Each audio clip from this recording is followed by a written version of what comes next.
حضرت علی کی شہادت کے بعد لوگوں نے، جبکہ ابھی حضرت علی زخمی تھے، انتقال نہیں ہوا تھا، آپ سے پوچھا کہ ہم حسن کے ہاتھ پر بیعت کر لیں رضی اللہ تعالیٰ.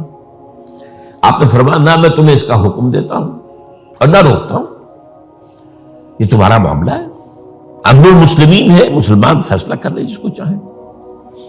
چنانچہ حضرت حسن رضی اللہ تعالیٰ عنہ کے ہاتھ پر بیعت ہو گئی. اب معاملہ ٹھہرا حضرت حسن اور حضرت معاویہ کے مابین.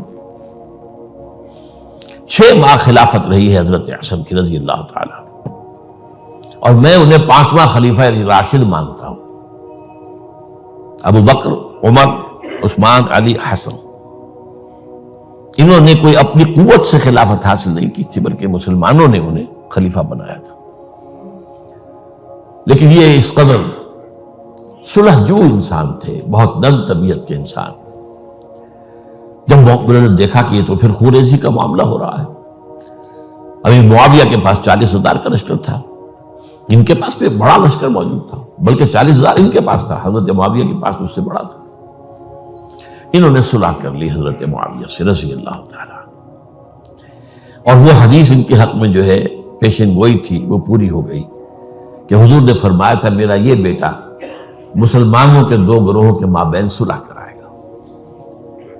یہ سن 41 ہجری کا واقعہ ہے جب صلح ہو گئی اور حضرت حسن دستبردار ہو گئے اور امیر معاویہ کو اب خلیفہ تسلیم کر لیا گیا. اس کو عام الجماع کہتے ہیں، یعنی وہ انتشار اور تفرقہ جو سبائی فتنے سے شروع ہوا تھا، اگرچہ اس کا نقطہ آغاز تو بالفعل بنا شہادت عثمان، پھر وہ جنگ جمل اور جنگ صفین اور جنگ نہروان، اور اس کا ایک نتیجہ جو نکلا وہ کیا تھا کہ اسلامی حکومت کی حدود کی جو توسیع ہو رہی تھی وہ عمل رک گیا.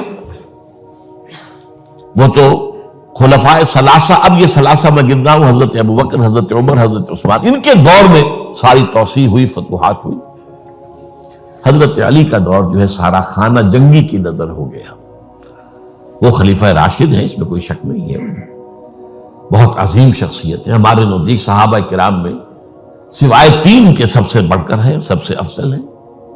ہاں، ابو بکر، عمر، عثمان ان سے افضل ہیں ہمارے نزدیک. خلافت جو ہے خلفاء کے مابین ترتیب فضیلت جو ہے وہ ترتیب خلافت کے مطابق اہل سنت کے نزدیک، لیکن باقی ہزاروں صحابہ میں تو سب سے اونچے ہیں. اس حوالے سے حضرت علی کا کوئی قصور نہیں ہے رضی اللہ تعالی، ان کی کوئی کوتاہی نہیں ہے. انہیں یہ خلافت ملی ہی ایسے پرفتن دور میں ہے.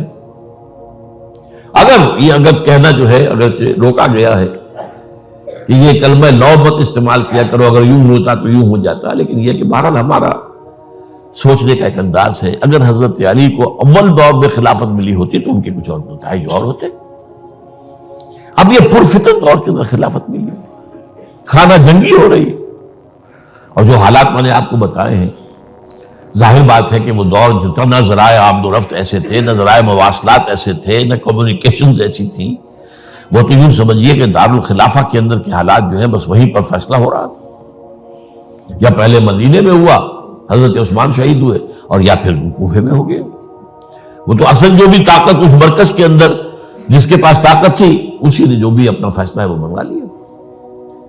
بہرحال یہ جو حضرت حسن نے مصالحت کی ہے، جس کی بنا پر ہم تو انہیں سلام کرتے ہیں، ان کا احترام کرتے ہیں، انہوں نے خانہ جنگی ختم کی، فساد جو ہے اس کی جڑ کاٹ دی، تعامل جماعت ہو گیا، اب امن ہو گیا.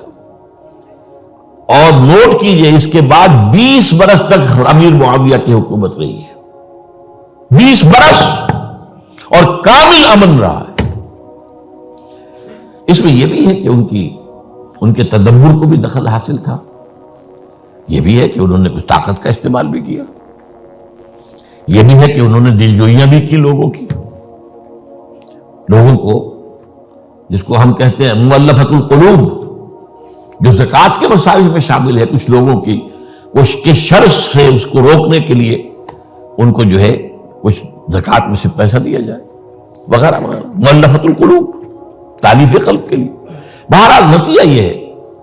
تاہم یہ جان لیجئے کہ حضرت معاویہ صحابی رسول ہیں، ہم ان کو تسلیم کرتے ہیں، لیکن ان کی خلافت کو خلافت راشدہ ہم نہیں مانتے، اس لیے کہ وہ انہوں نے اپنی طاقت سے حاصل کی ہے۔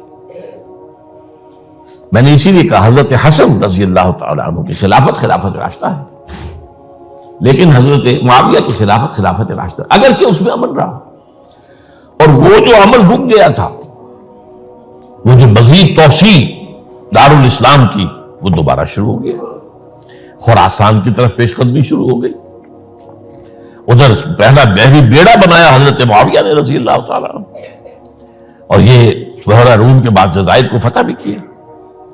انہی کے زمانے میں مسلمان فوجی جو ہے استنبول تک پہنچ گئے، قسطنطنیہ تک، قسطنطنیہ کی فصیل تک پہنچ گئے، اگرچہ فتح نہیں ہو سکا قسطنطنیہ اس وقت، وہ تو بعد میں کئی سو سال بعد ترک جو خلیفہ تھا اس کے ہاتھوں فتح ہوا، محمد فاتح، لیکن یہ کہ باہر پہنچ گئے تھے وہاں تک، یہ عمل بھی شروع